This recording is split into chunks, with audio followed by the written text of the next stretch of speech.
Hey there, welcome everybody to the Week 10 edition of TXN Sports World NFL Friday. I am your host, Anthony Florio, joined at the moment by Michael Bowick. I can confirm this time around, good old MF Michael Fletcher will be joining us this evening. He is running a little late. He asked us to start the show without him, but rest assured, MF will be with us here tonight. So as soon as MF comes in, we'll catch him up on what he missed, and we will go from there. Week 10 of the 2024 NFL season started last night. Oh boy, did it start last night. Oh my goodness. Last night, Thursday night football, the Cincinnati Bengals and the Baltimore Ravens, and the Baltimore Ravens defeat the Cincinnati Bengals in another wild, high-scoring, five-star shootout. 35-34, Baltimore defeats Cincinnati. Baltimore improves to 7-3 on the season. Cincinnati drops to 4-6. Baltimore next week. The Baltimore Ravens at the Pittsburgh Steelers next Sunday in a huge AFC North division matchup. The Cincinnati Bengals will be on the road against the Los Angeles Chargers next Sunday night as part of Sunday Night Football. But let's get into the numbers here. For the Ravens, Lamar Jackson, 25 of 33, 290 yards, 4 touchdown passes, no interceptions. Derrick Henry, 16 carries, 68 yards, and a rushing touchdown. Wallace, 3 catches, 115 yards, and a touchdown. Mark Andrews, a receiving touchdown, 6 catches, 68 yards. Rashad Bateman, a touchdown reception, 6 catches, 54 yards. Nelson Aguilar with a 6-yard touchdown catch. Matabuki, 3 sacks on the night. He had all 3 for the Raven defense. As for the Cincinnati Bengals, Joe Burrow, game of his life, 34 of 56, 428 yards, 4 touchdown passes, no interceptions. Chase Brown, 13 carries, 42 yards, and a touchdown rushing. Jamar Chase also had the game of his life last night. 11 catches, 264 yards, 3 touchdown receptions. And Tanner Hudson, 6 catches, 42 yards, and a receiving touchdown of his own. The defense, they didn't do really anything. No sacks or interceptions or anything. But then again, this game had no defense whatsoever. This was an offensive game. It was really the fourth quarter. I mean, it was 21-14 Cincinnati going into the fourth quarter, but then Baltimore outscored Cincinnati 21-13 in a wild and crazy fourth quarter, and the Ravens knock off the Bengals 35-34. 5-star classic. Definitely ranks as, you can make an argument, that may be the best Thursday night football game we've seen so far this season, along with that Tampa Bay and Atlanta shootout when Atlanta defeated Tampa Bay 36-30 in overtime a few weeks back. But this definitely ranks right up there. And man, oh man, what a battle. I mean, two explosive offenses, two great quarterbacks, 2 great receiving core. Cincinnati tried to be the hero at the end. Instead of going for the game-tying extra point to possibly force overtime, they decided to be heroes and go for 2 in the win, which is understandable considering where they are in the standings. But 4-6, I mean, it's going to might be a bit of an uphill battle for the Bengals to get into playoff position. Baltimore definitely now in great shape, but the thing is for them, they have another tough opponent, maybe an even tougher opponent. Next week, they have to go to Pittsburgh against the Steelers. And that game, I believe, should be for whoever wins, regardless of who wins. I believe that game will be for sole possession of first place in the AFC North. Depending on what the Steelers do in our game of the week this week, which we will get into soon enough. But amazing game. It's a shame. It's a shame that there had to be a loser in this game. But in all honesty, we NFL fans, we were the real winners last night. To get to see a game like that, oh my goodness, what a battle! So there isn't much more for me to say on this. Michael Bullock, come on in. We did talk about it last night, during the college football show last night, mainly the ending, but Ravens win 35-34. But give the Bengals credit. I mean, they not only hung with them, they had a chance to beat them. They just came up short. But the thing was, though, very controversial. Should have been some penalties called. Yeah, and the one that really got me was, I think it was during the 2-point conversion, Florio, where it looked like one of the Ravens players might have gotten a piece of the face mask. It did. And that penalty should have been called. And even Terry McCauley, the rules analyst over on Prime Video, even said that a penalty should have been called. But for some reason the ref said play on, and it was an incomplete pass.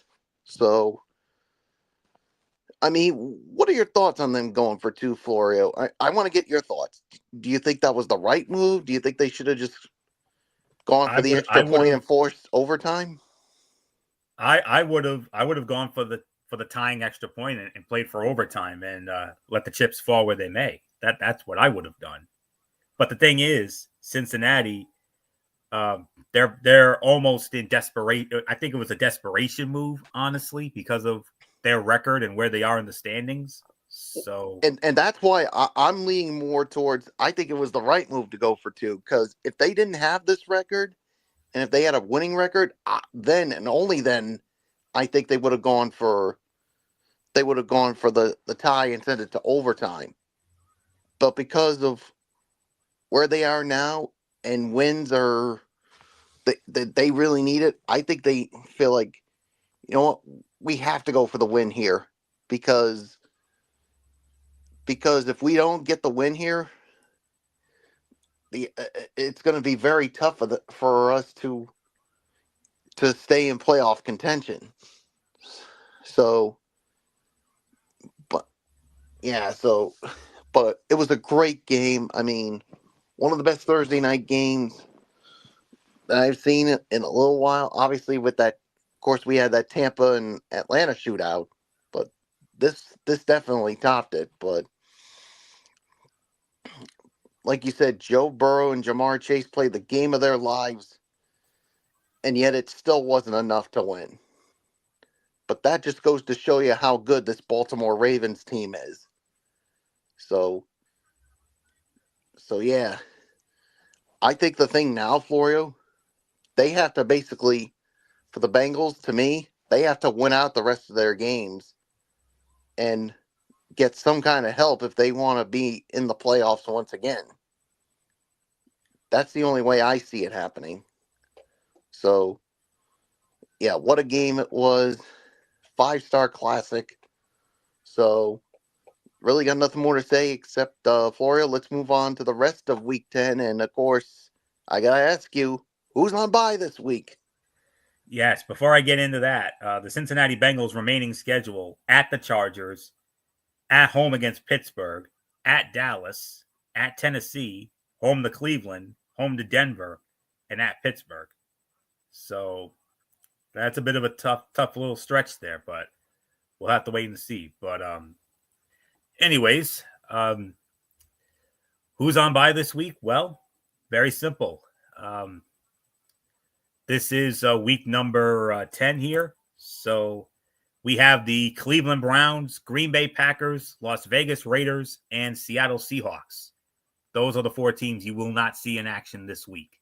They will be back next week. So with all that being said, let's get into our first game of the week. And here we go. It's another international game, but it's not England this time. We're talking about Munich, Germany.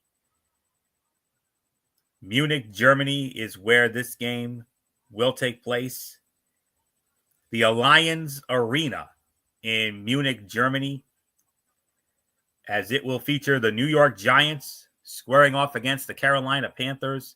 9:30 a.m. Eastern kickoff on the NFL Network. And on the call for this game, it'll be Rich Eisen, Kurt Warner, Jamie Erdahl, and Sarah Walsh. They will have the call of this game. And the spread favors the Giants. The Giants opening up as 6.5-point favorites. And the series history, it's actually tied. It's tied at 6-6. And the Giants have won the last two meetings against Carolina. Their last meeting was 2022 in New York. Giants won 1916. The Panthers last beat the Giants in 2018 in Charlotte, 33-31. So with all that, let's dive into the action. The 2-7 Panthers have been generally woeful this year, but they're coming off a 23-22 win over the now also 2-7 New Orleans Saints. And that has to have them feeling good, considering how they got smashed 47-10 by the Saints in week one. Meanwhile, the Giants are also 2-7, but have lost 4 straight. Both teams have some quarterback drama. Much maligned Carolina quarterback Bryce Young, the number 1 overall pick in 2023, is set to make his 3rd straight start following his benching earlier this year. Despite only throwing for 161 yards and a touchdown with a pick last week, he did put together his first NFL game-winning drive. Meanwhile, Daniel Jones, in perhaps his last season with the Giants, has looked okay at times despite their record. He put up a season-high 76.7% completion mark last week while throwing for 2 touchdowns, but only 174 yards and rushing for 54 yards and another touchdown, and earning angry run recognition from NFL Network's Kyle Brandt along the way. But there are still big questions about him. And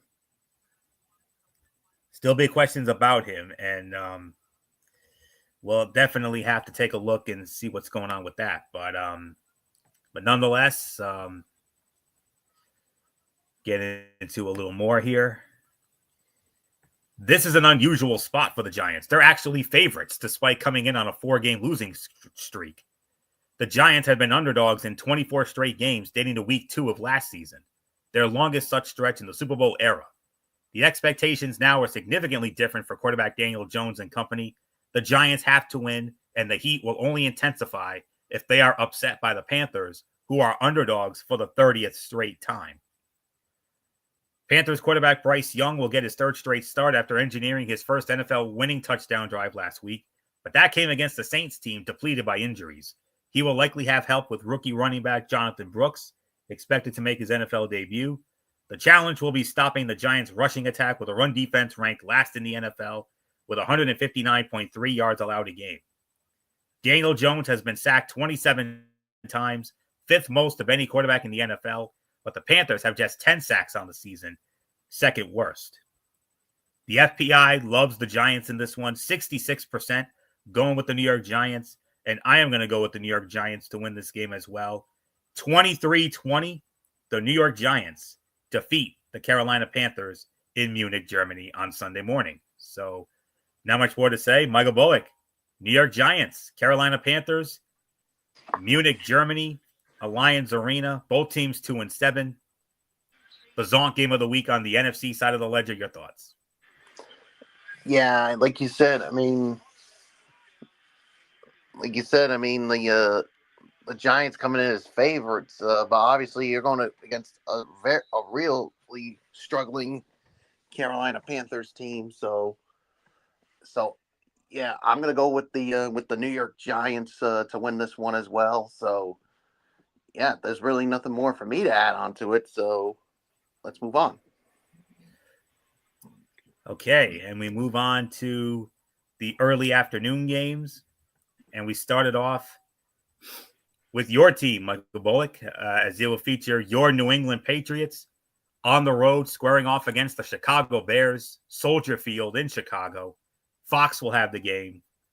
Kevin Kugler, Daryl Moose Johnston, and Laura Oakman.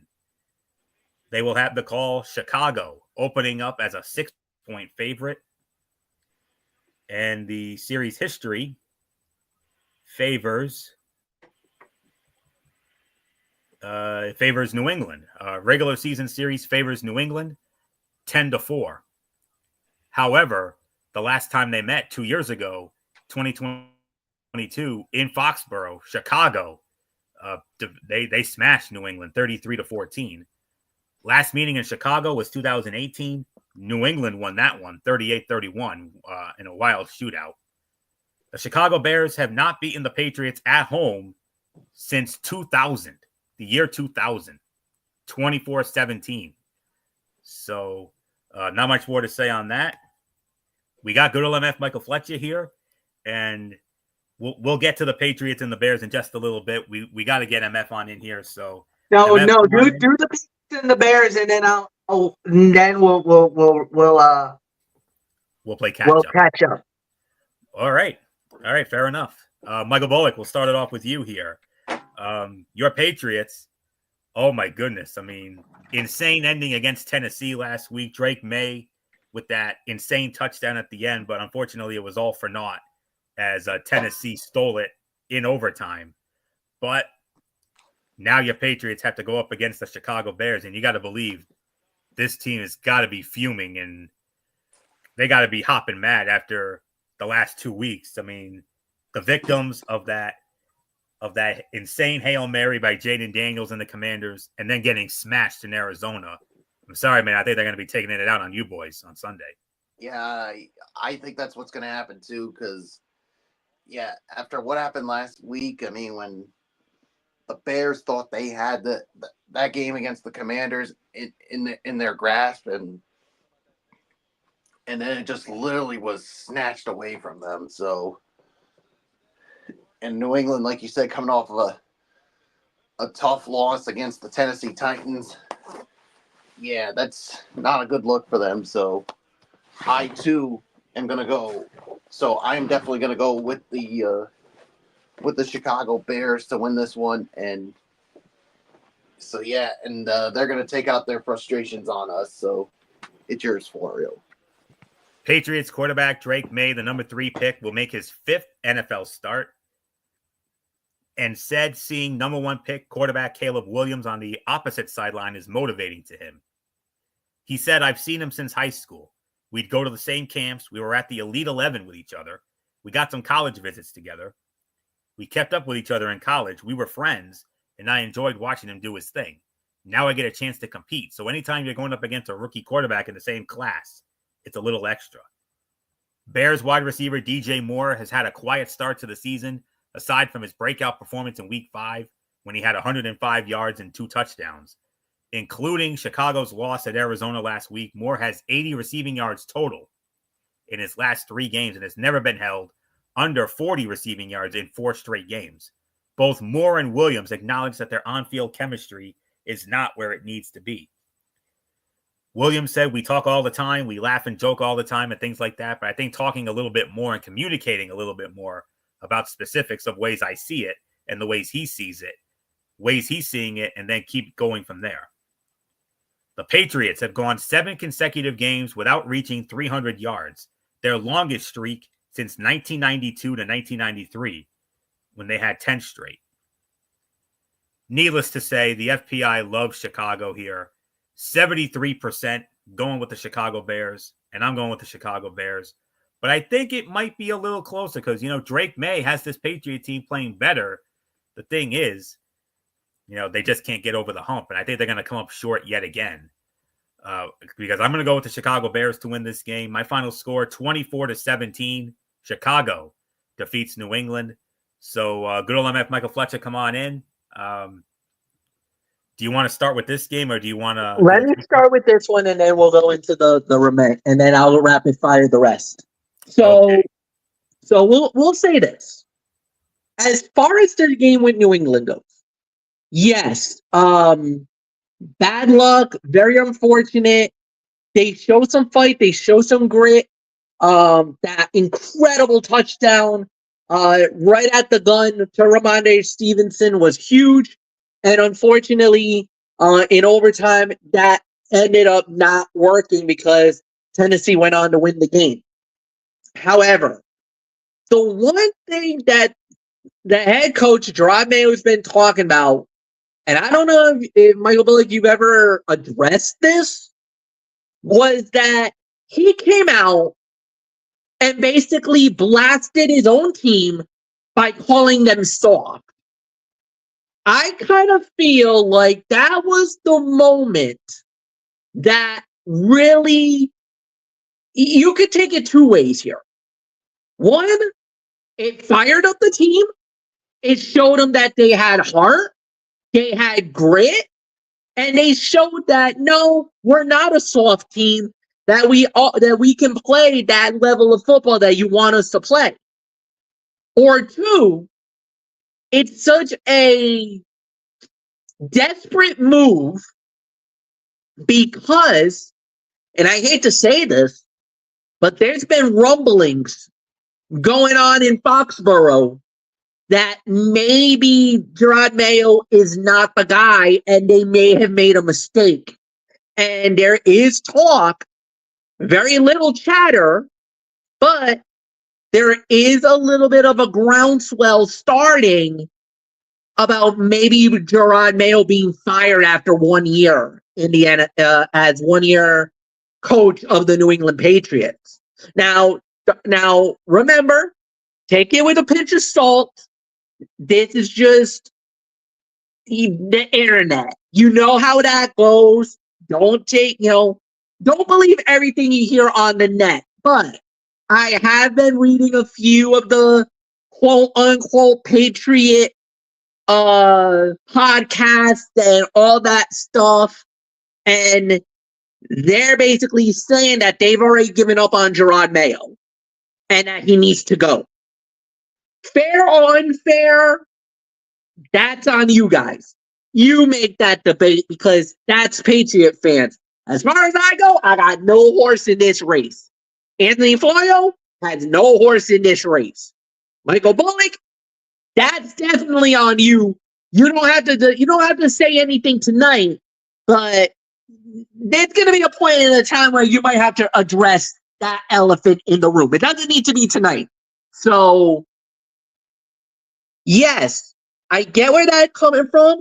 And then if you're Chicago, you're in the same boat. You got yourself heartbroken against Washington. Then you laid an egg against Chicago, against Arizona. And all of a sudden, now you're hearing rumors about the Chicago Bears that their head coach is in the hot seat, that he could be fired at the end of the year. But the thing is who would be the next head coach? But does that coach want to play with an organization that, I hate to say it, and I know I'm going to get a lot of hate mail from the Bears fans, because I know two friends of mine who are Bears fans, but I hate to say it, but their management's freaking incompetent.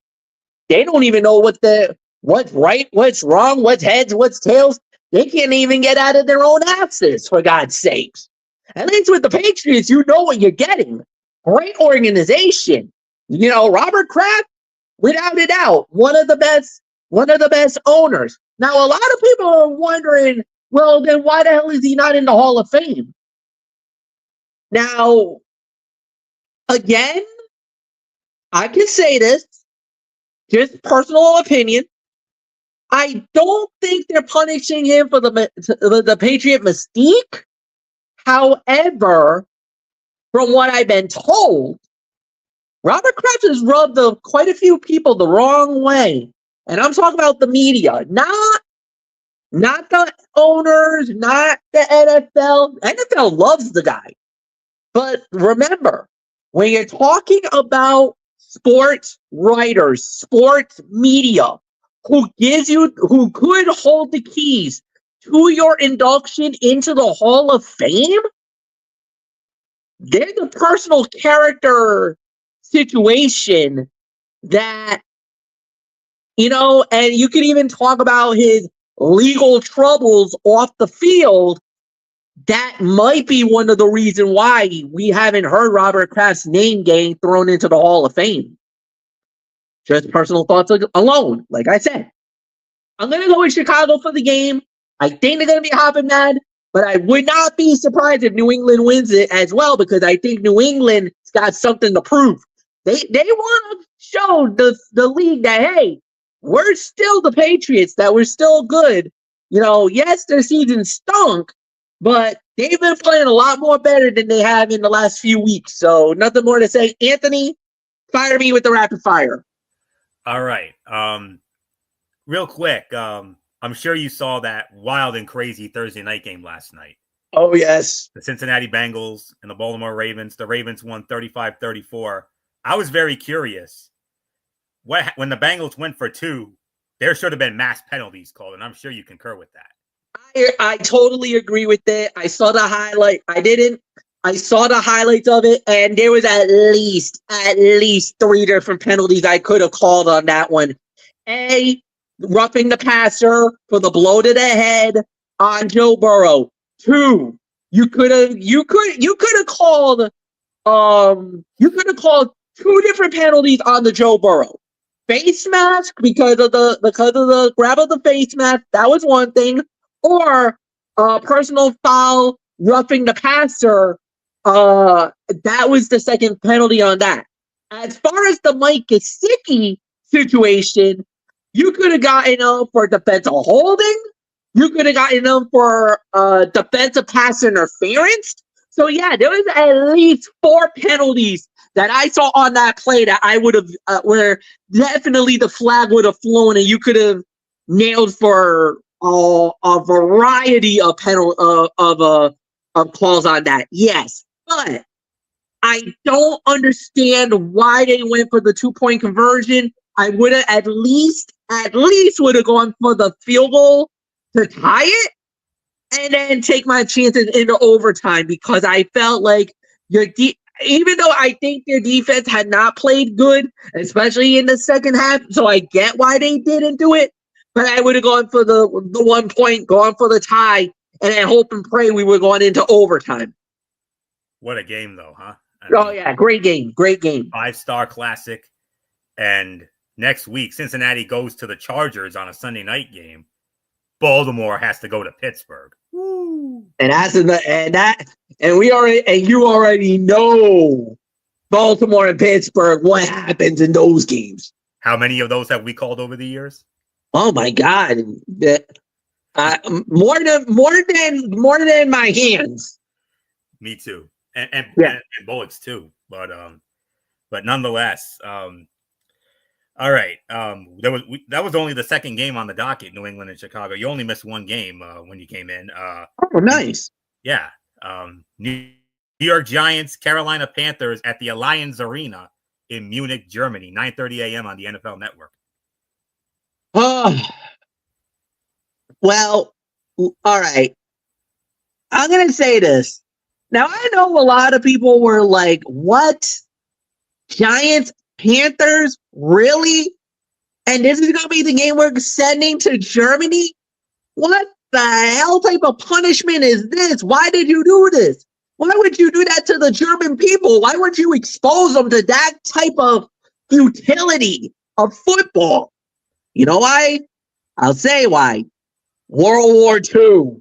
If you're a history major, if you're a history buff, if you know what happened in World War II, now you know why the Giants and the Panthers are playing in that game in Germany. Nothing more to say. Panthers win. Florio, go. All right, and MF, to balance things out, we're gonna have you lead off on our next game, our third game, and then from there on out we can get back to our normal rotation. Okay, fair enough. Right? And you got a good one here. It's our number 3 game of the week. It's the number 3 game of the week on our side of the ledger. A renewal of an old school AFC East division rivalry. My Buffalo Bills squaring off against the Indianapolis Colts, Lucas Oil Stadium in Indianapolis. And on the call for this game will be Andrew Catalan, Tiki Barber, Jason McCourty, and AJ Ross. Buffalo opening up as a 4-point favorite.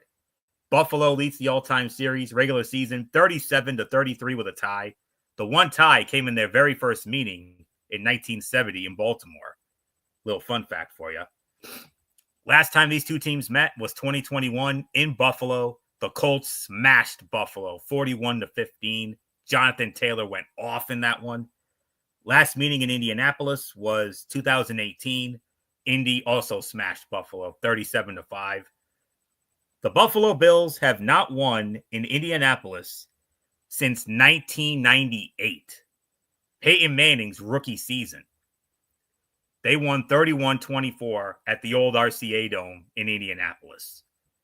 All right, now then, MF. Indianapolis, we know what's been going on with Anthony Richardson and Joe Flacco. A lot of drama. Yep. Definitely something to watch there. But I got to ask, how about these Buffalo Bills right now? Oh my God, what a start! Can they keep it going? Yeah, I mean it's possible with Josh Allen doing what he's doing. This was one of those type of games because and I know. Normally, you would think that Buffalo would have smashed Miami the way they did earlier in the year and everything else. And you would think, don't worry, it's going to be an easy win for Buffalo. Oh, no. Buffalo got themselves into a fight. And Miami were like, yeah, we remember earlier in the year. We're coming at you boys. And they threw everything but the kitchen sink at the Buffalo Bills. Like, they threw the kitchen sink and then some. But you left too much time. You left too much time for JA-17. And that's what I was saying to the guys. I was telling the guys because we and a couple of the guys at the job, we were talking about it, and we were saying, they were like, Miami came back. It's tied. I was like, well, how much time is left? And they were like, 1:27 left. I'm like, oh no. They're like, what? I was like, that might be too much time. I think that might be too much time that's too much time. We should have gotten, we're like, if we got a fighter's chance, we should have had that at least under 1 minute. Because you give them at least a minute and a half or beyond for the final drive, that's too much time. And sure enough, everything looks fine until Tyler Bass knocked a 60-yarder on us to end it. 61. Are you kidding me? What a moment for him. To knock it off? Oh, I was so pissed. What a moment. I was absolutely pissed. I was like, you gotta be kidding me, man. But like, what a moment. I get, like, if it's like a 40 or 50-yarder, okay, fine. I'll give, like, tip of the cap, well done. That's a great win. But you knock it from 61, that's no way, man. That is, like, the only guy who I could think of is Justin Tucker, who can nail it from 60. And Tyler Bass knocked him from 61, and that looked like that could have been good from like 65, for heaven's sake. Like, that's how far he nailed it. So I'm like, what a moment, though. Buffalo was fortunate, though. Yes. Buffalo was very fortunate to win that game. You boys you punched us in the mouth and then some, and I got to do it, man. Major mega power handshake for that one. Oh, yeah. And the thing was, I think a lot of people kind of looked at Miami and they're like, look, Buffalo may have got Miami, but Miami looked good. Last 2 weeks. Well, we'll get into Miami later. That's the final game of the night. But still, everything that was on the line, Buffalo, they won. They're still looking good. They're moving on. Thanks for coming. Keep it moving. That's what they're doing. They're coming.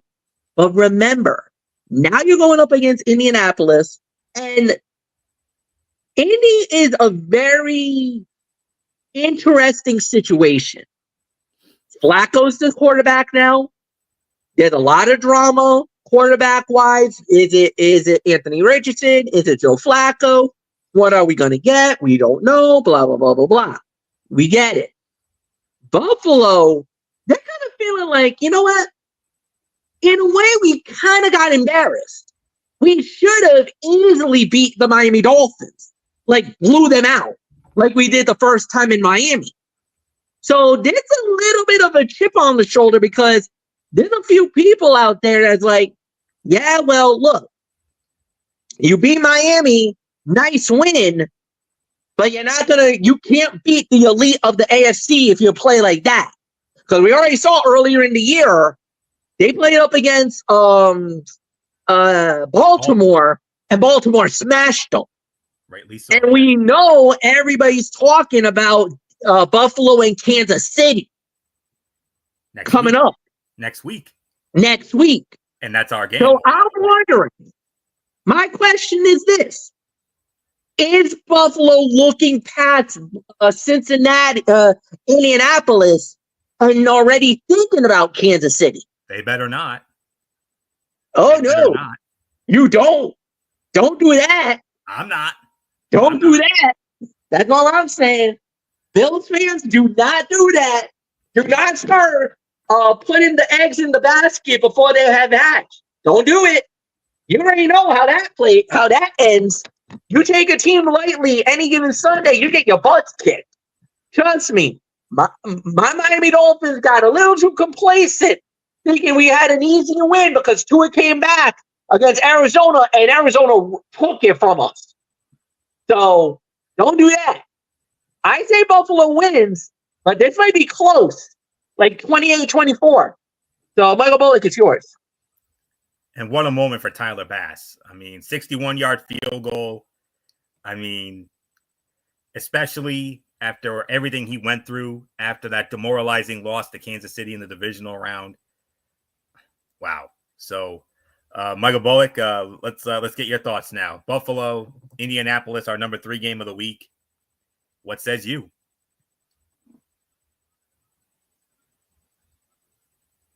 Bullock, are you there? All right. I don't know if Bullock stepped away or what have you, but okay. All right. We got Bullock. Okay.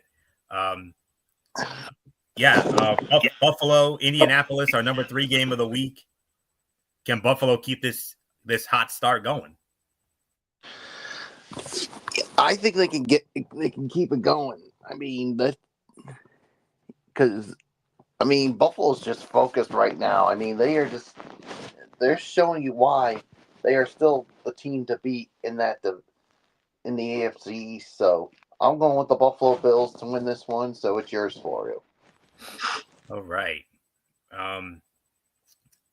Bills quarterback Josh Allen started the season with an MVP candidate performance and is among the favorites to win the award, according to ESPN Bet. He has thrown only 2 interceptions, neither of which were his fault. Going against the Colts, however, Allen might be without 2 wide receivers, as Amari Cooper, who missed last week's game, and Keon Coleman deal with wrist injuries. The Bills' offense could rely even more on running the ball against an Indianapolis defense that has allowed the second most rushing yards a game at just about 150. The Colts defense continues its confounding season during which it has given up significant yardage but kept games close. Indianapolis ranks 29th in yards allowed with 384 yards a game. Only New England and Carolina have a bigger yards deficit between them and their opponents. But the Colts allow only 21 points a game, which is 12th. Can their surprising formula work against the Buffalo offense that's 4th in scoring at 28 points a game? The Colts are the 4th team in NFL history to have each of their first 9 games decided by 1-score margins. The FPI likes Buffalo here, 65% going with the Buffalo Bills. I'm going with the Buffalo Bills as well, of course. Final score for me, you know what? I could see it being another 1-score game. I wouldn't be surprised.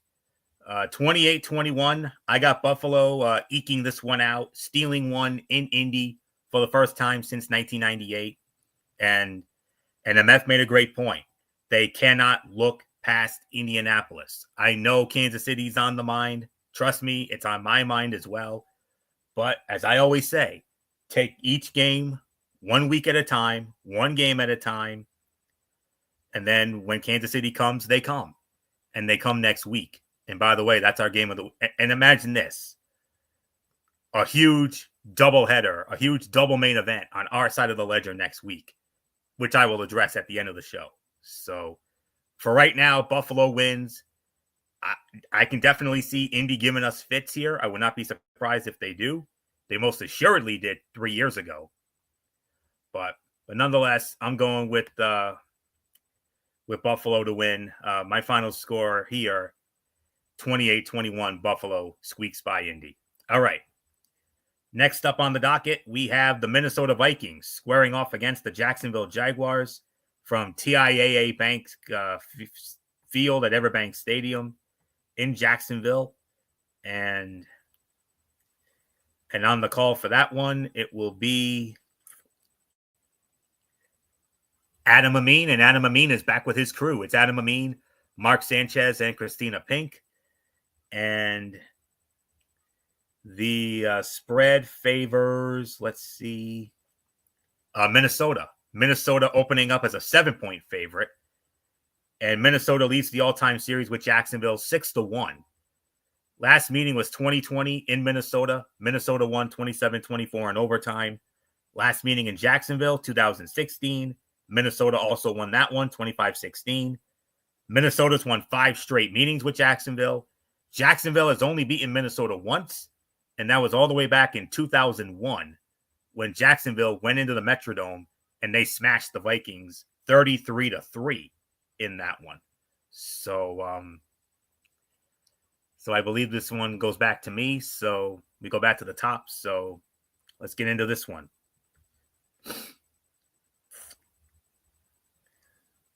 It's a little further down than I thought. All right. Okay. With a win, the Vikings would match their 2023 season win total with 7 and exceed their preseason win projection from ESPN's Football Power Index, which was 6.8. They don't often play the Jaguars, having matched up 7 times in their history and losing to them only once, which was back in 2001. But new left tackle Cam Robinson should provide some helpful insight since the Vikings acquired him from Jacksonville 2 weeks ago. With quarterback Trevor Lawrence battling a left shoulder injury, backup Mac Jones could make his first start since week 12 of the 2023 season with New England. Lawrence has missed only 1 game in his career, which was week 17 of last year. Jaguars are 2-12 in Lawrence's last 14 starts, and he has thrown 20 touchdown passes and 11 interceptions over that span. Jones is 2-10 and has 13 touchdown passes and 15 interceptions in his last 12 starts. The Vikings' 13 interceptions lead the NFL. That's their most in the first 8 games since 2003.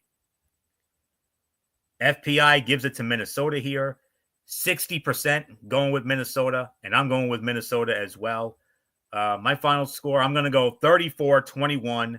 Minnesota defeats Jacksonville. They get back on track. So not much more to say. MF, Minnesota and Jacksonville, your thoughts? I think Minnesota gets back on track here. I know they've had a rough couple of weeks, but I think they can bounce back against Jacksonville, especially if Trevor Lawrence is out. Oh, yeah. Yeah, I know. No disagreement on this one. I'm also going to go with the Minnesota Vikings to win this game as well. So I got really nothing more to add. So Michael Bullock, I give it to you.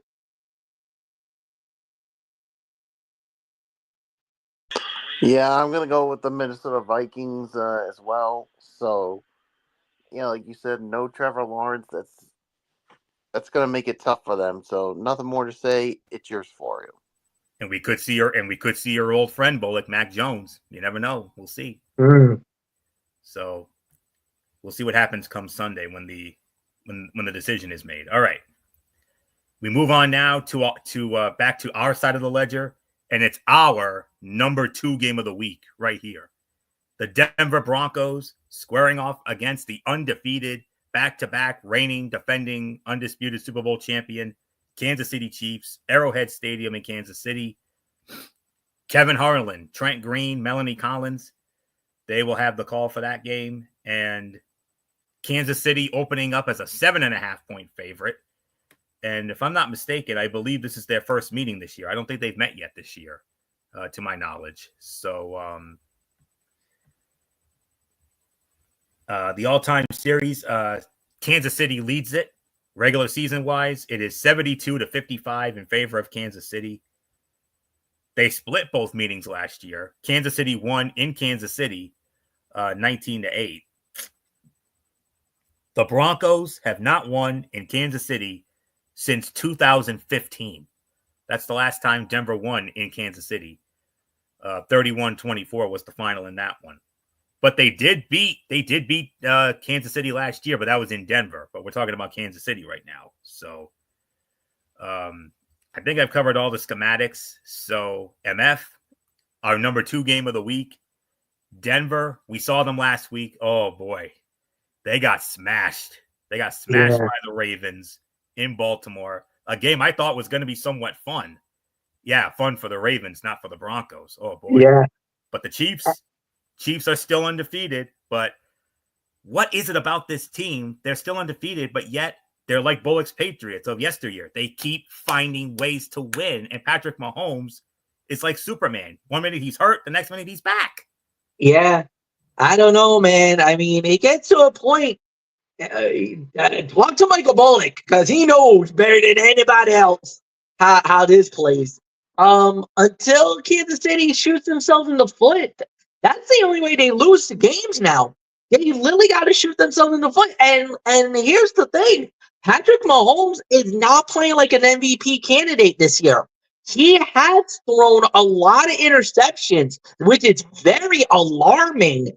If you actually sit down and look at the numbers, he's been very inconsistent this year. The defense has made some key plays.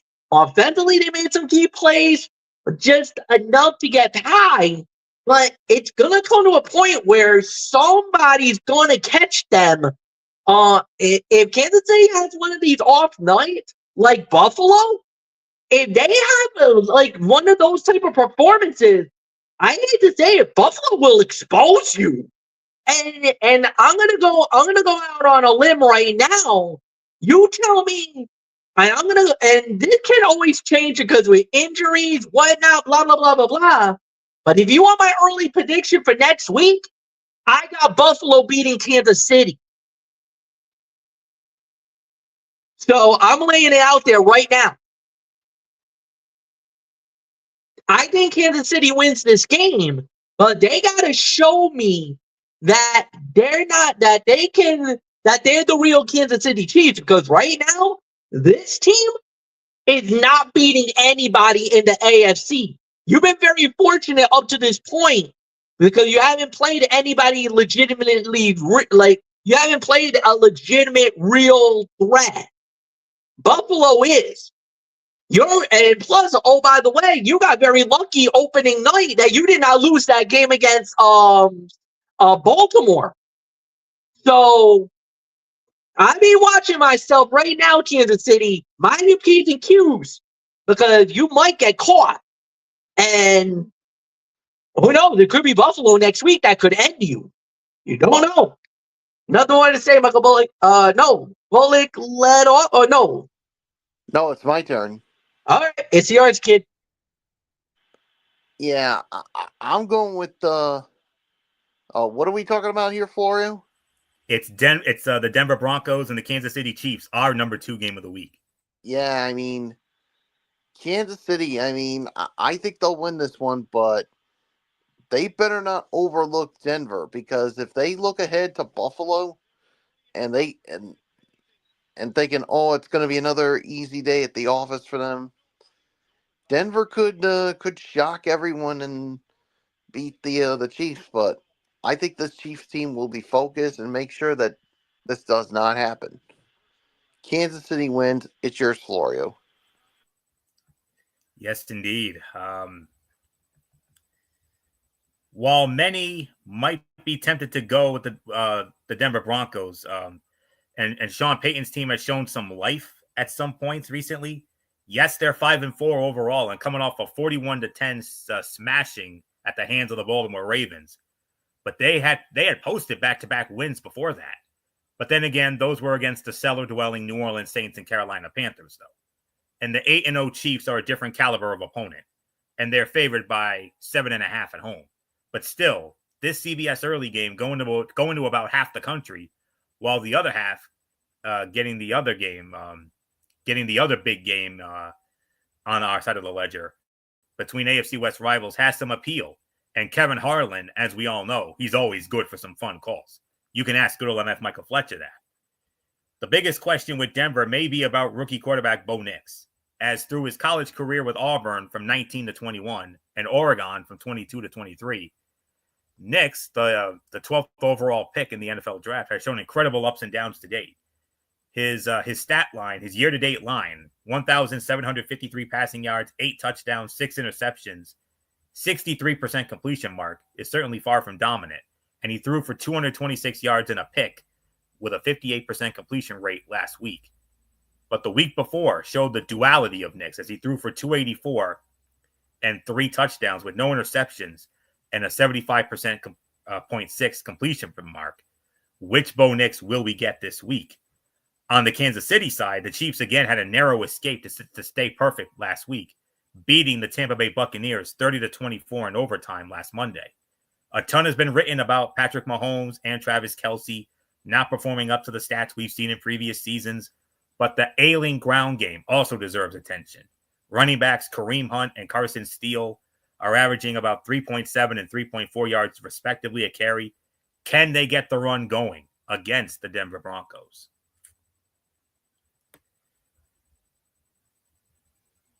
Okay, just trying to find it. Okay.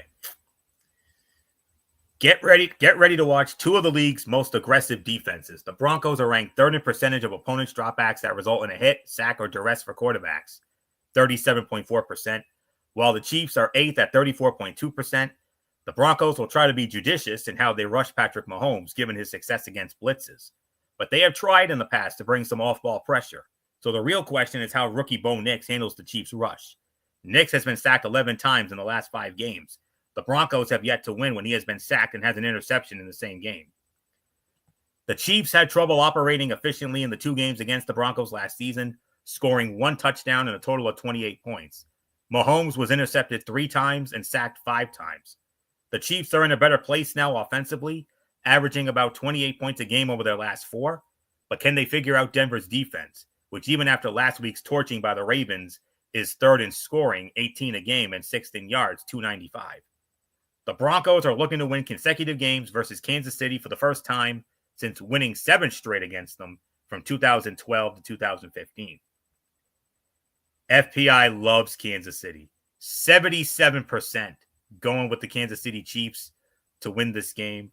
It's going to be close, I think, but I am going to go with Kansas City to win. I think it's going to be another ugly win.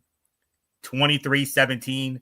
Kansas City escapes one more time before the big showdown with Buffalo next week. So I got Kansas City winning, of course, because they always find a way. Bullock, your Patriots know that. Your Patriots did that better than anybody during their dynasty years. Believe you me, we know that better than anybody. So, all right. So with that being said, let's move on to our next game. And we go back to the Fox side of the ledger. And we have an NFC South divisional matchup. The Atlanta Falcons squaring off against the New Orleans Saints from the Caesars Superdome, in New Orleans. And back from his baseball playoff commitments, Mr. Joe Davis. Joe Davis is back from his baseball playoff commitments, and he'll be reunited with his partners, Greg Olson and Pam Oliver.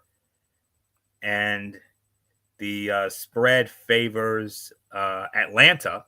Atlanta opening up as a 3.5-point favorite. The regular season series between these two is tied at 55-55 because Atlanta beat the New Orleans in Atlanta 26-24 back in week number 4. When it comes to New Orleans, however, the last time their last meeting in New Orleans last year, the Saints smashed the Falcons 48-17. Saints have won the last 2 years in New Orleans. Atlanta's last win in New Orleans was 2021. Final score in that one was 27-25. So I believe Michael Bullock starts it off. So Bullock, Atlanta, and New Orleans in the Superdome. Your thoughts? Yeah, I mean, who'd have thunk with New Orleans? I mean, they started off 2-0, and then they've lost 7 in a row, and to the point that Dennis Allen has been fired as the head coach of the team. So, yeah, and Atlanta's just been rolling. So, yeah, they're just too much going for Atlanta, and of course, not so good things for the Saints. So I'm gonna go with the Falcons to win this one. So it's yours, Florio. Yeah. Falcons quarterback Kirk Cousins struggled in the first game against New Orleans in week 4, still getting used to a new offense and new targets. Atlanta did not score an offensive touchdown. From week 5 on, Cousins has the second most passing yards, 1,464 in the league and overall. The Saints defense allows the 4th most passing yards in the NFL, 2,279. The Saints fired coach Dennis Allen on Monday, and they'll face the Falcons with interim coach Darren Rizzi, who promised passion, fight, and a team that's not boring to watch. His words. The Saints have lost their last 7 games, sparking major changes. In addition to Allen's firing, they also traded star cornerback Marshawn Lattimore on Tuesday. That means the top 2 cornerbacks this weekend will be Alontae Taylor and potentially rookie Kool-Aid McKinstry, who missed last week because of a hamstring issue. The Saints have 6 touchdown passes through 8 games. Last time they had 7 or fewer passing touchdowns over an 8-game span was in 2005. Slight favorite for Atlanta. It's not overwhelming like you think it is. The FPI for Atlanta is only 52%. But I am inclined to go with the Atlanta Falcons to win this game. My final score, I'm going to go 34-24. Atlanta defeats New Orleans, completes the season sweep, something that they have not done since 2016. So I think they'll do it here. So 34-24, Atlanta defeats New Orleans.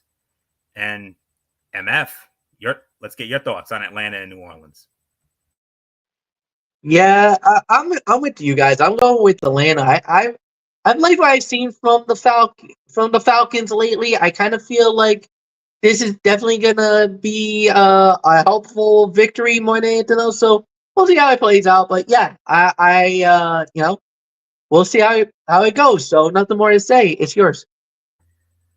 Okay, and we move on now to, I believe we have only 2 early games left. Oh yeah, and then we got our game of the week coming up. All right, but for the Fox side, you could consider this their game of the week because it's their A team on the next game. The San Francisco 49ers squaring off against the Tampa Bay Buccaneers, Raymond James Stadium in Tampa. Kevin Burkhardt, Tom Brady, Aaron Andrews, and Tom Rinaldi. And San Francisco opening up as a 6.5-point favorite. And the series history between the 49ers and the Bucs. That went a little too far. All right. It favors San Francisco. Oh, and it's one-sided. San Francisco leads the all-time series with Tampa Bay regular season-wise 20-6. And they've won 3 in a row against the Bucs. Last meeting was last year in San Francisco. 49ers won 27-14. Last meeting in Tampa was 2019. San Francisco also won that one, 31-17. Buccaneers have not beaten the 49ers at home and overall since 2018, 27-9. So let's get into the 49ers and the Bucs. All eyes will be on running back Christian McCaffrey as he's expected to make his return from Achilles tendonitis. His workload will depend on how the week of practice goes, but there's no doubt the Niners can use him against the Bucs defense that blitzes defensive backs at the 3rd highest rate in the NFL at 18%. Niners quarterback Brock Purdy has struggled against such looks this season, posting a 13 QBR that ranks last in the league. Getting McCaffrey back as a safety valve should help and potentially force Tampa Bay to think twice before continuing to dial those blitzes up at such a volume. The Bucs are 0-3 against the 49ers since Todd Bowles became their defensive play caller in 2019, and they've lost their last 3 games without Pro Bowl receivers Mike Evans and Chris Godwin. Granted, they took the NFL's only unbeaten team, the Chiefs, into overtime last Monday night, but that coincided with Bowles' controversial decision not to go for a 2-point conversion with 30 seconds to play. A victory would certainly quiet his critics and give the Bucs some help in the wild card race, as the Falcons, the Atlanta Falcons, already have a 2-game lead in the NFC South. The Buccaneers have allowed 34 points a game during their 3-game losing streak, which is the second most during that span, The Tennessee Titans have allowed 34.3. FPI going with San Francisco, of course. Another not overwhelming FPI, but they give it to San Francisco anyway. 53% going with San Francisco, and I'm going with San Francisco to win. I think Tampa Bay will somehow keep it close again, but I think San Francisco will pull it out ultimately. 31-28, San Francisco steals one in Tampa Bay. So not much more to say. MF, San Francisco, Tampa Bay. Christian McCaffrey, at long last, finally cleared to come off the injured list. So how big is that for San Fran? It's been, to be real honest with you, this was one of those that we've been waiting on to see the Niners be more full than anything else. But yeah, I kind of feel like this could be this. Hopefully, this is the moment that they've been waiting for. But I say it again, we'll see how it plays out. But yeah, give me the Niners to win, and yeah, it's all yours. All right, Michael Bullock, your thoughts.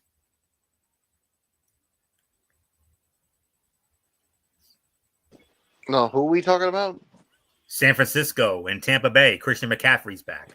Yeah, I think this should be a close one, but I think with the return of Christian McCaffrey, yeah, I think this could be a nice one for the. Yeah, so I'm gonna. Yeah, yeah. I mean, I think this is. Can you repeat again, Florio? What is it we were talking about? I'm sorry about that, Bullock. San Francisco 49ers at the Tampa Bay San Buccaneers. Francisco, yeah. So I'm going to go with San Francisco to win this one. I think the return of Christian McCaffrey is definitely going to help them, not just in the running game, but in the passing game as well. So it's yours, Florio. All right. And with that, I believe it is time for the last. I believe this should be our last early game. And on our side of the ledger, this is our game of the week. And what a game we have here. Oh, boy. This is going to be a fun one. The Pittsburgh Steelers squaring off against the Washington Commanders. FedEx Field, Landover, Maryland. Iron Eagle, Charles Davis, Evan Washburn on the call. Washington opening up as a 3-point favorite. Washington leads the all-time series 43-33 with 3 ties. Their last meeting was 2020 in Pittsburgh. Washington won that game 23-17. And remember, in that game, Washington knocked Pittsburgh from the ranks of the unbeaten in that game. And they snapped a 6-game losing streak to the Pittsburgh Steelers as well. Last meeting in Washington was 2016. Pittsburgh smashed Washington 38-16. Washington has not beaten Pittsburgh at home since all the way back in 1988. 30-29 at the old RFK Stadium in Washington. MF, it's only fitting that you started off. This is our game of the week. Unfortunately, we didn't have as much fun as we were hoping for Denver and Baltimore last week, but oh man, Pittsburgh and Washington. Oh boy, I got a good feeling about this one. I think we're going to have a lot of fun with this game here. And with how great both of these teams are, and especially the Washington Commanders, easily the biggest surprise in the NFL this season. Not even close. But nonetheless, here we are. Can the Commanders keep this magical start going? Or will Pittsburgh bring them back down to reality?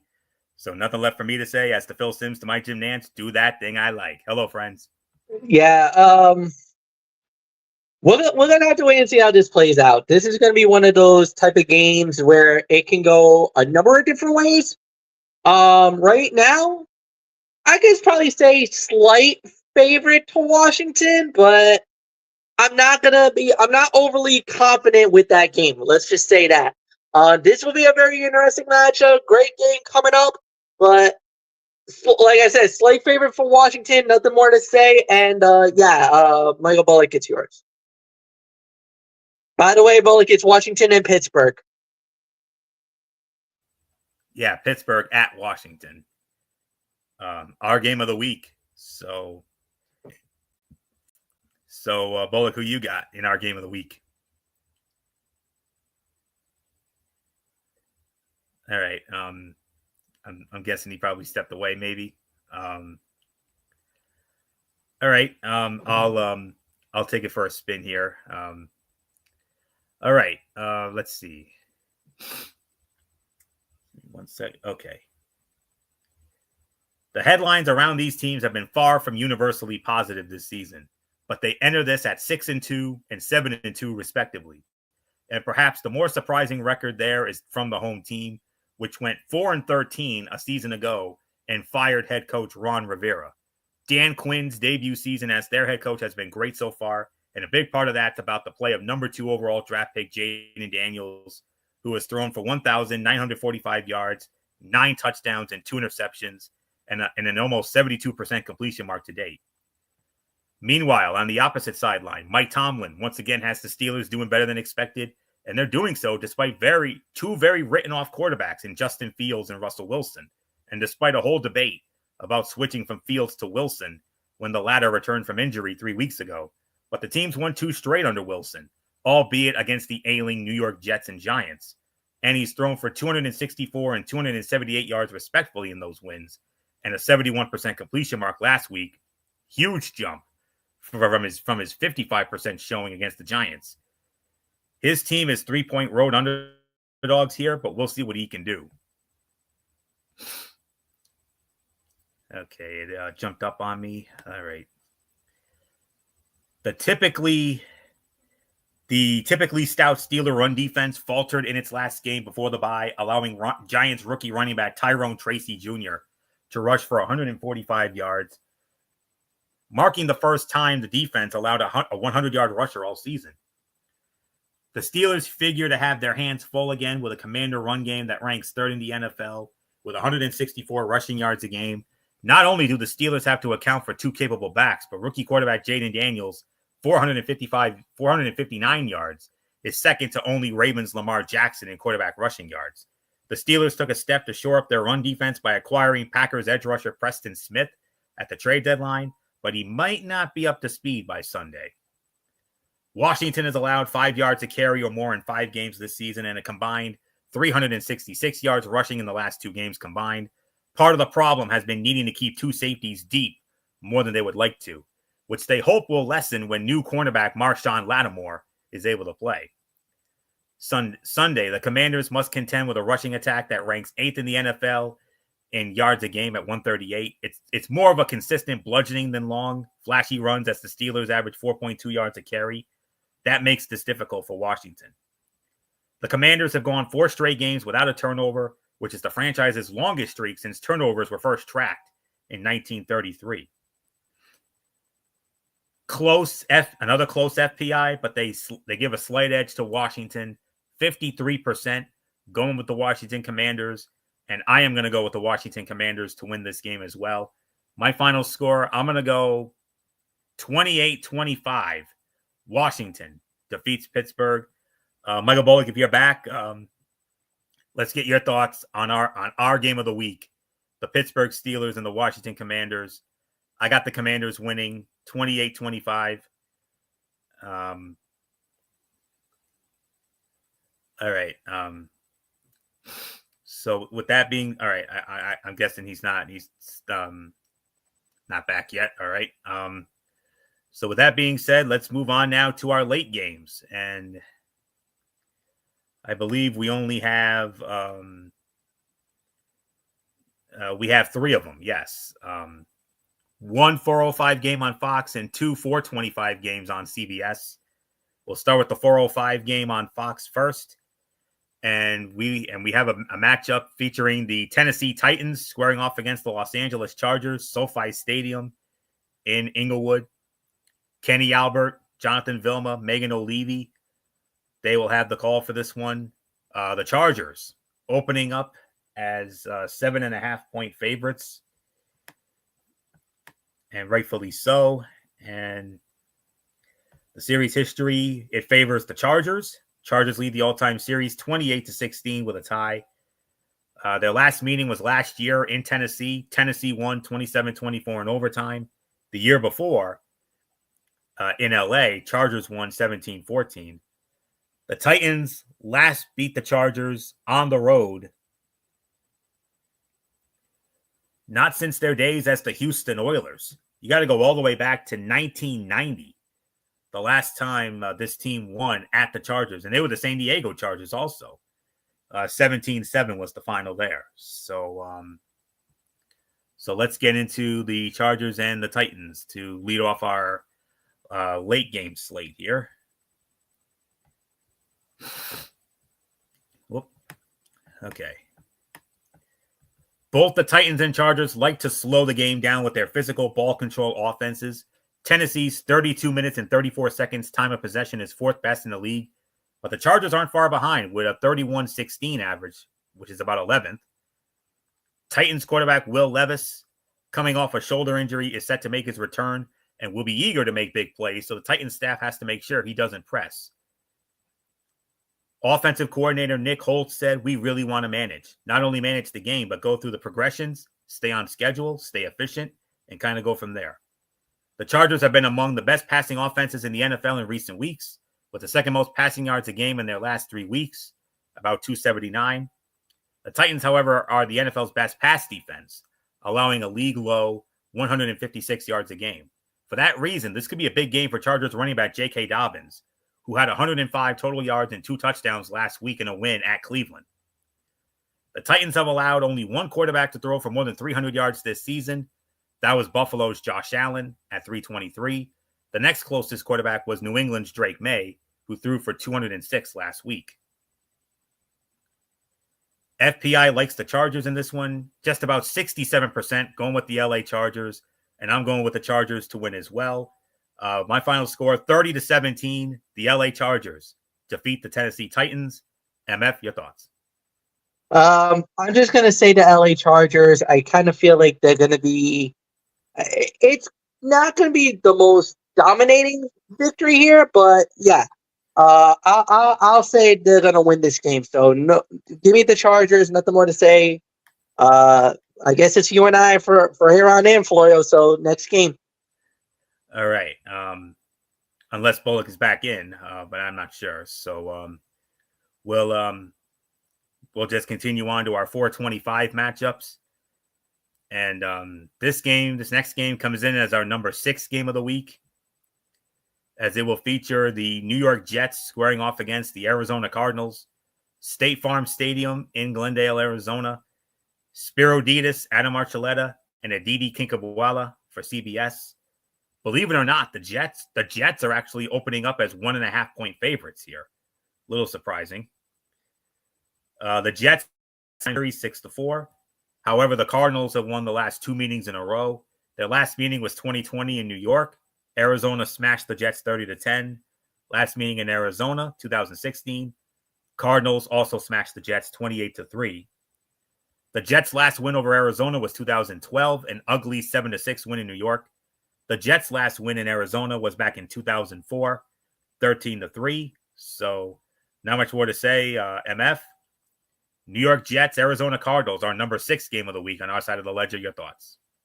Yeah, the Cardinals really kind of surprised quite a few people last week.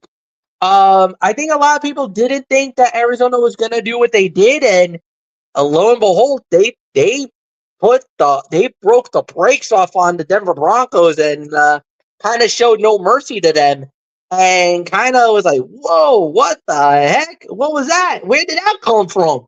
Well, now all of a sudden we're thinking, is Arizona going to be that team that's going to be the spoiler, like we would like to say? Even though they're not going to win, they're not going to the playoffs or anything else, but they could mess up a team or two season by pulling off an upset or two along the way. You never know. So we'll see how it plays out. We'll see how this looks. But not an easy game to call, not an easy game to openly predict.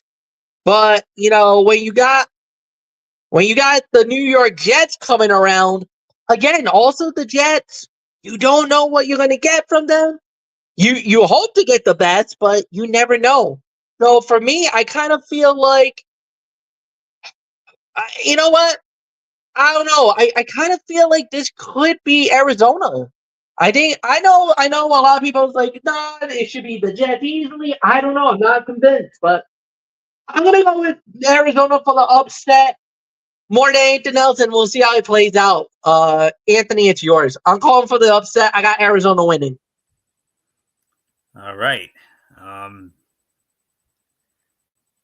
Just got to find it on my end here. All right. To win their second straight and keep alive their faint playoff hopes, the Jets must contain running back James Conner and quarterback Kyler Murray scrambling.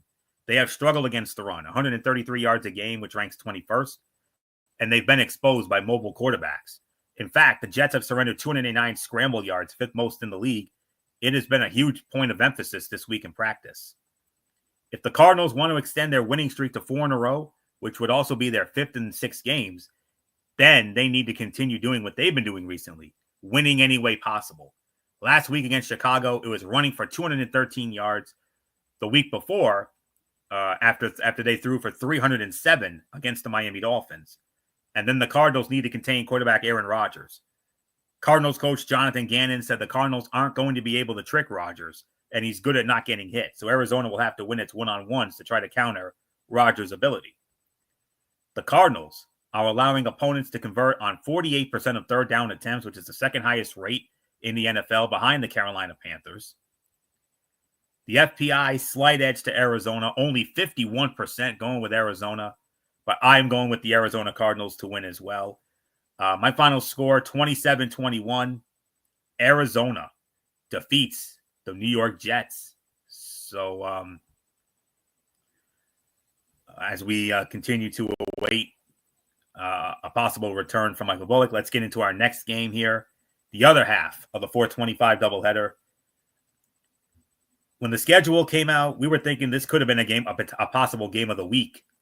Oh no, it's not. It's to the point where it's only our number 5 game of the week. The Philadelphia Eagles squaring off against the Dallas Cowboys, AT&T Stadium in Arlington. Hello, friends. Jim Nantz, Tony Romo, Tracy Wolfson. They'll be in Dallas for this one. This is their first meeting of the season here. Philadelphia opening up as a 7.5-point favorite. No surprise there.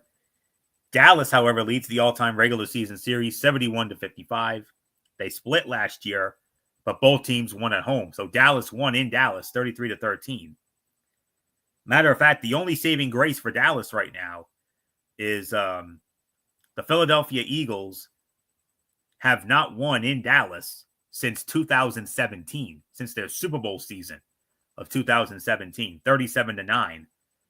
And the Cowboys have won 6 straight at home against Philadelphia. That's their only saving grace. So, all right. So let's get into this matchup. Despite the Cowboys being 3-5, they again get a network's top broadcast team this week after snapping a streak of 21 straight games with that last week. That says something about how much the media world obsesses about this team. And that's not for nothing. The Cowboys remain a ratings draw both on game days and for national studio show discussion during the week. But it also says something about their opponent, the 6-2 Philadelphia Eagles. Yes, that is right. Philadelphia is 6-2 and riding a 4-game winning streak. You wouldn't know that from the tenor of some conversations around the Eagles. 7.5-point road favorites in this year, but they have been playing quite well and are second in the NFC East behind the 7-2 Washington Commanders. And they're really the only other team in the mix there, with the Cowboys at 3-5 and the Giants at 2-7.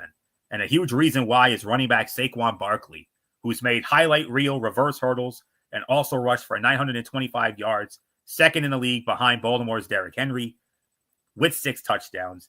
Philadelphia looks much stronger than Dallas entering this one, but Saquon Barkley is a reason to tune in. No question about that.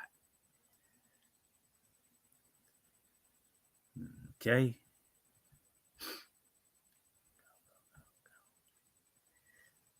I'm sorry, this this keeps fiddling around on me, keeps glitching on me. Okay.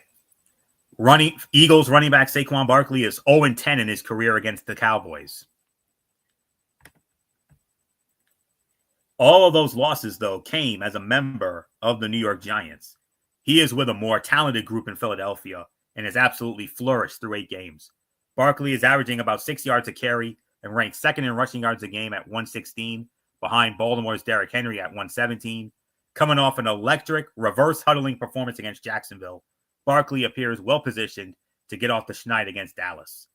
Normally, returning home has been a good thing for the Cowboys, not in 2024. They are 0-3 after having won 16 straight regular season games at AT&T Stadium from 2022 to 2023. They have been outscored by 66 points in those defeats, and they will not have quarterback Dak Prescott, who is out because of a hamstring injury. Cooper Rush at 5-1 is filling in for Prescott, but his one loss came in 2022 against the Eagles when he was intercepted 3 times. A loss Sunday would be Dallas's 4th straight, which would be its longest streak since 2020. The Cowboys are 17-1 in division games at home since 2018, which is the best in the NFL, and they've won their last 10. But the FPI loves Philadelphia. 69% going with Philadelphia, and I think they're going to smash the Cowboys here. I'm sorry.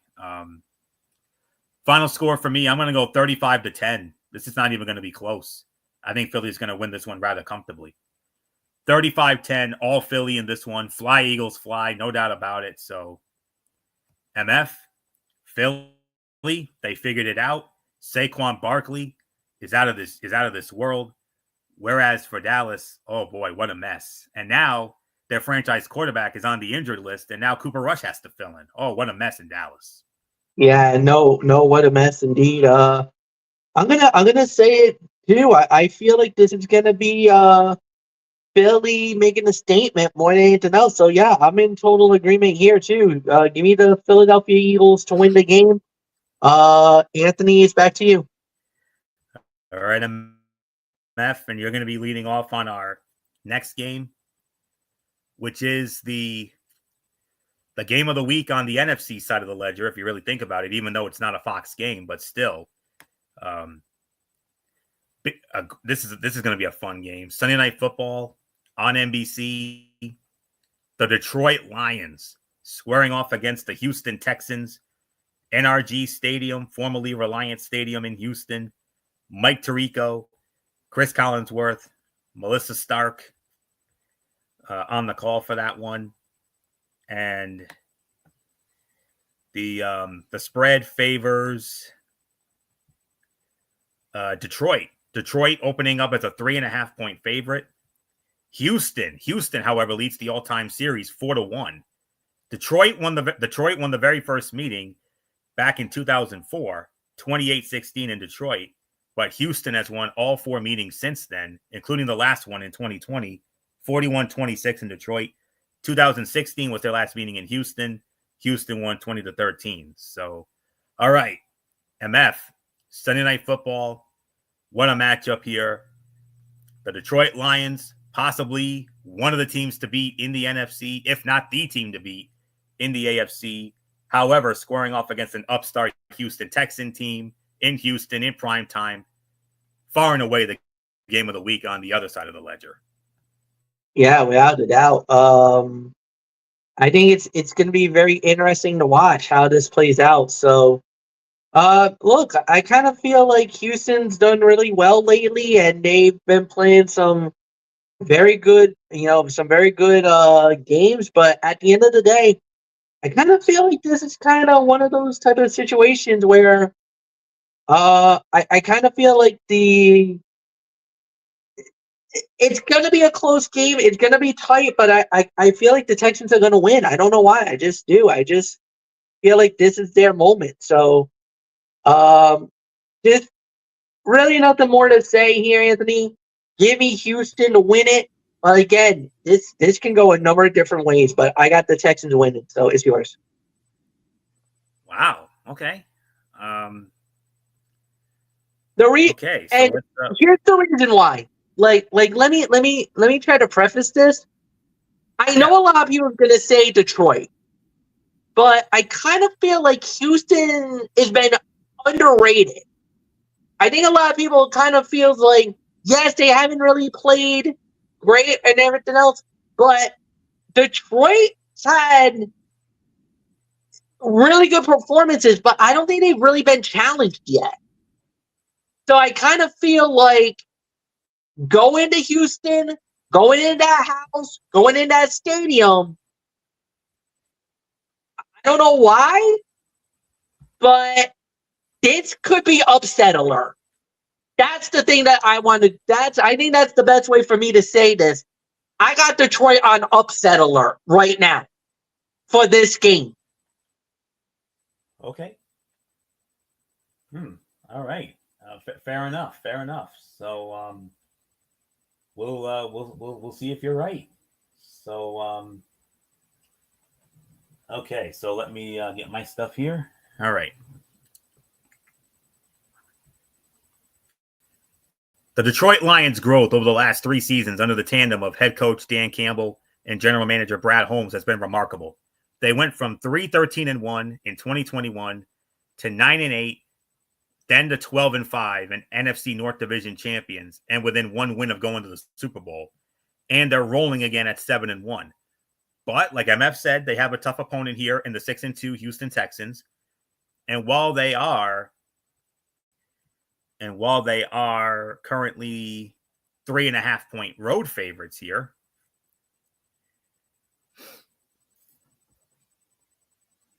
bear with me as this thing loads up again.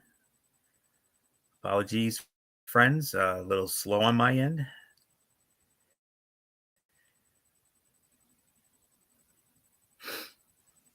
Yeah, it's running a little slow on me. I apologize, folks. All right. And while they are 3.5-point road favorites, this may not be easy for them. For Houston, a key figure to watch is wide receiver Nico Collins. He has a team high 567 receiving yards on just 32 catches, averaging about 18 yards a catch, with 3 touchdowns and an average of 113 yards a game. And he has taken on an even more important role since they lost Stephon Diggs for the season, posting 135, 86, 151, and 76 yards in the game since. But Detroit can counter with wide receivers Amon-Ra St. Brown, a team-high 464 receiving yards, catches on his last 30 targets, and Jamison Williams, 361 yards on just 17 catches, about 21.3 yards a catch.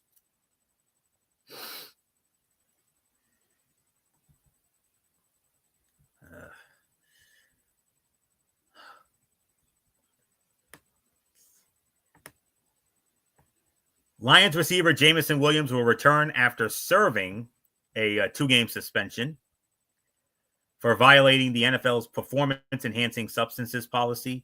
The Lions have won back-to-back games without Williams, with the offense averaging 38 points, but Coach Dan Campbell intends to throw him back in the mix immediately. He said he's locked and ready to go, so I think he's going to come right out of this on top. Despite missing 2 games, Williams is Detroit's second leading receiver, behind Amon-Ra St. Brown at 464, with 17 catches, 361 yards, and 3 touchdowns. In games against teams with winning records, the Texans are 1-2, while being outscored 75-52. The Lions come in with the league's highest point differential at 110 and average about 32 points. The Lions present the biggest challenge the Texans have seen this season, and the Texans' best defensive lineman, Will Anderson Jr., might not play after suffering an ankle injury against the Jets. The last time the Lions started 8-1 or better was 1954. They reached the NFL championship game that year, losing, however, to the Cleveland Browns. The FPI goes with Detroit here, 62%, going with the Detroit Lions. And with all due respect, MF, I'm going with the Detroit Lions. I respectfully disagree with you. I am going with the Detroit Lions to win this game. Would I be surprised if Houston wins? No, I wouldn't. But I just think Detroit is the better team right now. And they're clicking on all cylinders. So I got to go with Detroit in this one. I'm going to go 31-24. Detroit defeats Houston on Sunday night. Final game of the week, and it is on our side of the ledger. It's our Zonk game of the week. Sorry, MF, but it's your team, the Miami Dolphins, squaring off against the Los Angeles Rams. SoFi Stadium in Inglewood. And Monday Night Football, you know who's working that as always. That, of course, Joe Buck, Troy Aikman, Lisa Salters, perhaps Laura Rutledge. I'm not sure. I know she's been featured on that a lot, so we'll see what happens with that. The spread favors the Rams, but it's only by 1. It's a 1-point spread for the Rams. Miami, however, leads the all-time series 12-2. So there's a small saving grace for MF and the Dolphins. And the Dolphins have won 5 in a row against the Rams. Last meeting was 2020 in Miami. Dolphins won 28-17. Last meeting in LA was 2016. Miami also won 14-10.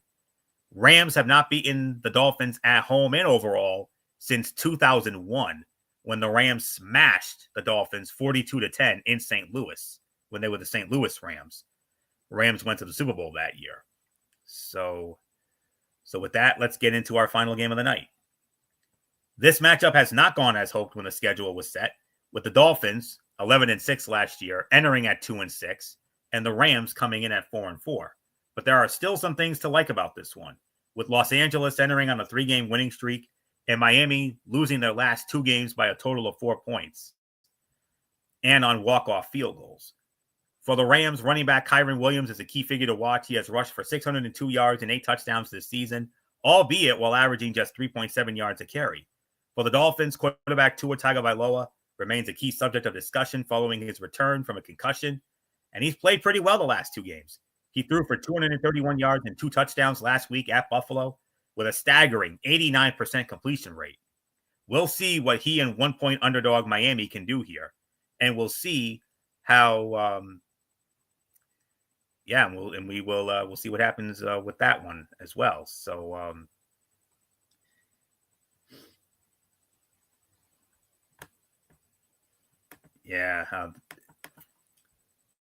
this thing just keeps refreshing on me. All right. Through the first 7 weeks of the season, the Dolphins offense ranked dead last in the league in expected points added, the EPA, with minus 67.7. In the 2 games since quarterback Tua Tagovailoa's return from a 4-game absence, that number has improved to 25.3, good for second best in the NFL.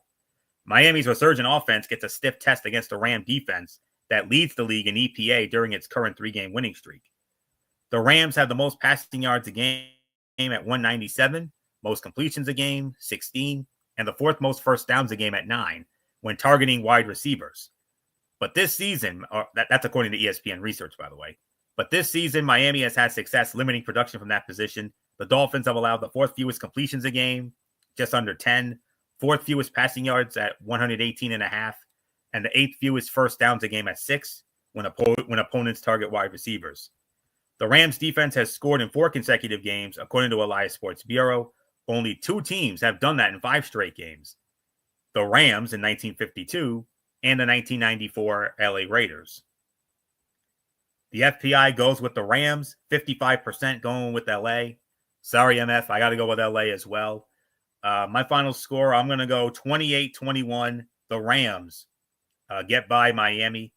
So not much more to say. MF, Rams have won 3 in a row. Your Dolphins, I'll tell you what, Tua, since Tua came back, they played well in the last 2 games against Arizona and Buffalo, but unfortunately, you left too much time for Kyler Murray and Josh Allen, respectively, and you boys have been burned by walk-off field goals. Well, a legitimate walk-off field goal at the buzzer by Arizona at home, and then losing to Buffalo on a 61-yard field goal by Tyler Bass with 5 seconds to go in Buffalo. So, MF, what do your Dolphins have to do to stop the bleeding here against a suddenly hot Ram team who's won 3 in a row? Yeah, I don't know. I mean, offensively, Miami's played better than they've ever played before. I mean, look, early in the year, they weren't really figuring it out, and then Tua went down with the injury because of the concussion. And since he came back, if you notice, the Dolphin offense has gotten back to the old Miami Dolphins of last year, how they were putting points up in bunches. The problem is the defense has been blowing it for them. That's kind of been more the bigger story, is that the defense has gotten worse. So I mean, I don't know. We'll have to wait and see how it plays out. Yeah, the Rams are a favorite right now, and I wouldn't be surprised if the Rams wins this game. So Anthony, it's yours. All right. And with that, that will put the bow on this Week 10 edition of TXN Sports World NFL Friday. We want to thank you all so very much for tuning in as always. We will be back with you again tomorrow night over on MF's channel, Brace Fan 95, at 10:30 for the Cerebral Smack Talk. We have Friday Night SmackDown. Oh, we got some things to say about Friday Night SmackDown tonight. A couple of newsworthy moments, oh, by the way. And then in the Mikey's Mindset, MF will hit us up with AEW Collision that was taped this past Thursday night right here at the Amica Mutual Pavilion in Providence, Rhode Island. So I'll tell you right now, we did not go to that show. We stayed true to our word. We said that we were not going, and we did not go. But MF will hit us up with that in his Mikey's Mindset tomorrow night. And then Monday night, we do it all again, Ridiculously Raw, here on the Tone 25, Monday Night Raw, as well as my Tony's take on TNA Impact and NXT Level Up. Wednesday night, we got Wednesday Night Madness, NXT, AEW Dynamite, and we got another good Thursday Night Football game. The game of the week on the NFC side of the ledger next week. Huge game in the NFC East. The Washington Commanders and the Philadelphia Eagles in Philadelphia. Man, is that going to be fun on Thursday night. And then Thursday, of course, will be the Week 12 edition of TXN Sports World College Football Thursday. And 1 week from tonight, the Week 11 edition of NFL Friday. We'll recap Washington and Philadelphia. We got some other good games on the docket next week. The Green Bay Packers against the Chicago Bears at Soldier Field should be a good one there. And of course, our huge double main event on our side of the ledger, the Baltimore Ravens and the Pittsburgh Steelers. And there are some other good games. I mean, Baltimore and Pittsburgh, the first half of our double main event. The Atlanta Falcons against the Denver Broncos, another good one. Seattle Seahawks against the San Francisco 49ers. The Cincinnati Bengals and the Los Angeles Chargers. That has now been flexed to Sunday Night Football. And of course, the main event next week, the game of the week, the other half of our huge double main event on our side of the ledger. The highly anticipated rematch of last year's AFC divisional playoff. The Kansas City Chiefs and the Buffalo Bills from Highmark Stadium in Buffalo. That is going to be something else. That's going to be cinema. MF and I cannot wait. It's going to be something, and we'll get into all that next week. So with that, that'll put the bow on this. So until tomorrow night for the Cerebral Smack Talk over on MF's channel, Brace Fan 95, Anthony Florio here for good old MF, Michael Fletcher, and in spirit, Michael Bullock. And of course, always and forever, our First Lady, Dee Dee Woodson. You know the routine, everybody. Thumbs up. Talk to you later. Yeah, throw it up, Fortune 4 style. Bye for now, my friends. God bless. Be good to each other. Have a blessed Saturday. And until tomorrow night, for the Cerebral Smack Talk, you've been watching the Week 10 edition of TXN Sports World NFL Friday right here on the Tone 25 on YouTube and StreamRadio.com. For everybody who has been a part of this one, for now, Anthony Florio, so long, and bye, everybody. Bye.